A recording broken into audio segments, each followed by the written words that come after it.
आजकल हम अपने चारों तरफ जब भी देखते हैं तो हमें एक ही चीज़ नज़र आती है। अस्सलामुअलैकुम ख़वातीन व हज़रात, क्या हाल चाल हैं आपका। एक ब्रांड न्यू व्लॉग में भाई वेलकम करता है।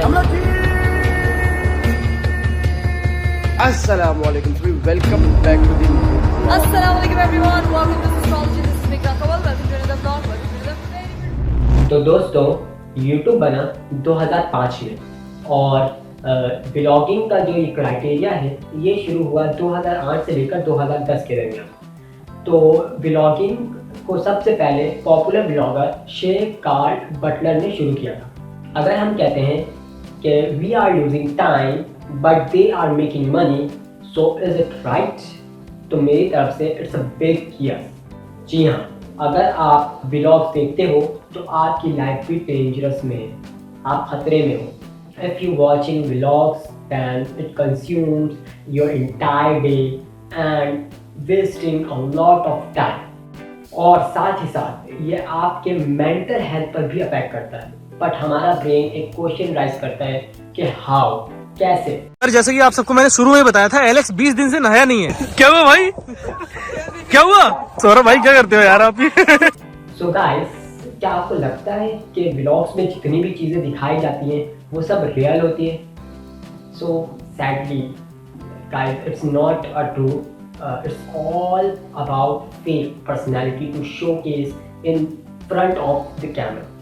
यानी कि कैमरे के सामने सारी चीज़ें आप बिल्कुल बनावटी कर रहे होते हैं। That's not a real personality जो आपको दिख रही होती है व्लॉग में। Vlog is all about script. Script में बेस कर रहा होता है, स्क्रिप्ट बनता है, उससे आप फिर व्लॉग बना रहे होते हो, तो व्लॉग रियल नहीं होता है। अगर आप डेली व्लॉग्स देखते हो, जो बनाते हो उनकी बात तो अलग है। अगर आप डेली व्लॉग्स देखते हो तो आप मेरी बात को समझ रहे होंगे कि कैसे वो अपने पूरे दिन को समराइज करके 24 से 10 मिनट में दिखाते हैं, जो उनके लाइफ का, उनके ज़िंदगी का जो बेहतरीन मिनट्स होते हैं, बेहतरीन घंटे होते हैं, उन्हीं को वो क्या व्लॉग्स में दिखा रहे होते हैं। क्योंकि व्लॉग्स में आप हमेशा यही देखोगे कि वो बहुत ज़्यादा अमीर हैं, वो बहुत ज़्यादा खुश रहते हैं, बहुत ज़्यादा उनकी लाइफ में बहुत कुछ सही चल रहा है। But the main question is where is fighting, लड़ाई झगड़ा करें। यानी कि अगर हम रियल में बात करें तो हमारी लाइफ में हम रेगुलर किसी न किसी से किसी भी बात में आर्ग्यू कर जाते हैं, यानी कि हमारी बहस हो जाती है। तो मेन हमारे व्लॉग्स में हमेशा हर कुछ अच्छा दिख रहा होता है, यानी पॉजिटिव, जो कि ये दिखाता है, जो कि ये हमारे ब्रेन में अफेक्ट डालता है कि हर कुछ अच्छा ही होना चाहिए। बट नो, लाइफ में अच्छा भी होता है, बुरा भी होता है। तो जब आपके लाइफ में कोई डाउनफॉल आता है, बुरा आता है या बहस होता है आपका कुछ, तो आपका ब्रेन उस बात को एक्सेप्ट नहीं कर पाता अगर आप व्लॉग्स देखते हो तो।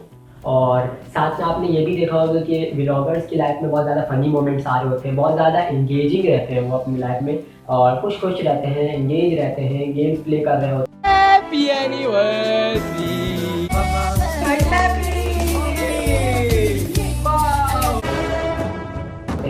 लेकिन हमारी लाइफ में ऐसा कुछ नहीं हो रहा, ठीक है। रियल लाइफ में हमारा ऐसा कुछ नहीं हो रहा होता है। इंटायर डे कहूँ तो बोरिंग जा रहा होता है, या तो फिर स्टडी से रिलेटेड जा रहा है, ऑफिस में जा रहा है, ऑफिस में भी फिर बहुत सारे सर्कमस्टांसेस ऐसे आ जाते हैं कि आप या तो फिर पॉजिटिव रह पाते हो या फिर नेगेटिव हो जाते हो। तो एक जैसा नहीं रह सकता एक इंसान। अगर आप पॉजिटिव रहोगे तो वो भी आपके ब्रेन में अफेक्ट करेगा। और इसके अलावा हम जो है ना दूसरों की लाइफ में ज़्यादा इंटरेस्ट ले रहे हैं अपनी लाइफ से ज़्यादा। ये this is psychology. Family vlog ऐसी चीज़ है कि लोग वेट करें आपके घर पे देखने के लिए, वो वेट करें कि आपके घर पे क्या चल रहा है। लोगों को मज़ा आता है आपके घर पे देखने का, आपकी घर की बातें सुनने का। बट अगर आप ब्लॉग देखते हो तो that is dangerous for you. दरअसल ये कहानी शुरू हुई ब्लॉग्स से। ब्लॉग्स में हम आर्टिकल पढ़ते थे जिसमें कोई कैरेक्टर्स नहीं होते थे, यानी कि अगर कोई भी हम कहानी, कोई भी स्टोरी पढ़ रहे हैं ब्लॉग्स में, तो उसमें कोई कैरेक्टर्स नहीं है। तो कैरेक्टर्स नहीं है तो इसलिए हम उससे ज़्यादा कनेक्ट नहीं कर पाते। लेकिन फिर आया व्लॉगिंग से हम कनेक्ट इसलिए कर पाते हैं क्योंकि उसमें कैरेक्टर्स होते हैं, यानी मामा, ताया, चाचू, फूफा, अंकल, सब कोई इसमें होते हैं। तो कैरेक्टर्स होते हैं जिसकी वजह से हम इससे रिलेट कर पाते हैं, इससे कनेक्ट कर पाते हैं, और इस कनेक्शन की वजह से हमें अपनी ज़िंदगी से कनेक्शन टूटता हुआ दिखेगा। व्लॉगिंग की सबसे बुरी बात मैं कहूँ तो व्लॉगिंग के आने के बाद प्रिवेसी नाम की कोई चीज़ नहीं है। यानी कि आप अपनी लाइफ की पूरी चीज़ को दिखा रहे हो तो प्रिवेसी नाम की कोई चीज़ नहीं है। ये बहुत ज़्यादा एक डेंजरस चीज़ है। अपनी कबर्ड में कपड़े निकाल रहे हैं तो वो भी दिखा रहे हैं। इसको बोलते हैं दायूस, जिनमें गैरत नहीं होती, जिसको फ़र्क नहीं पड़ता आपकी बीवी किससे हंस के बात करे। अल्लाह जो है ना आखिरत में इनको देखेगा भी नहीं। ठीक है, इसके अलावा अगर हम बात करें ब्लॉगिंग के आने के बाद, आपकी माँ, आपकी बीवी, आपका बच्चा, आपकी बहन, सब एक कंटेंट है। It all about content. आप इनको किसी भी तरीके से यूज़ करते हो, कंटेंट बना लेते हो अपने यूट्यूब। तो all the relationship is content. फिर व्लॉगिंग की एक डिसएडवांटेज या फिर एक बुरी बात मैं ये बताऊँ कि व्लॉगर्स जो होते हैं बहुत सारी चीज़ें ऐसे कर रहे होते हैं जो अपने रियल लाइफ में, यानी कि वो अपने जो लाइफ है, ऑफ कैमरा लाइफ है, उसमें वो करना पसंद भी नहीं करते, वो भी वो कर रहे होते हैं। ठीक, अगर आप देखें व्लॉग्स आने के बाद, अगर बहुत सारे 90 से 80% लोग सिर्फ व्लॉग्स देख रहे होते हैं, तो इससे जो टैलेंट है, यानी कि टैलेंट वो पीछे छूटता जा रहा है। जहाँ हमने व्लॉगिंग की बहुत सारी डिसएडवांटेज देखी, वहाँ बहुत सारे एडवांटेजेस भी हैं, जैसे कि हमारे लिए तो एडवांटेजेस नहीं, लेकिन ब्लॉगर्स के लिए एडवांटेजेस हैं। उनको मिलियंस जब सब्सक्राइबर हो जाते हैं या 1000 सब्सक्राइबर के ही क्राइटेरिया होता है, उसके बाद उन्हें मनी इनकम आने लगता है, तो उनके लिए तो ब्लॉगर्स आउट ऑफ कंट्री जा रहे हैं, कोई तुर्की जा रहा है, कोई मालदीव जा रहा है, दुबई जा रहे हैं। ये जो है ना सीन है व्यूज़ लेने का। But you are wasting your time.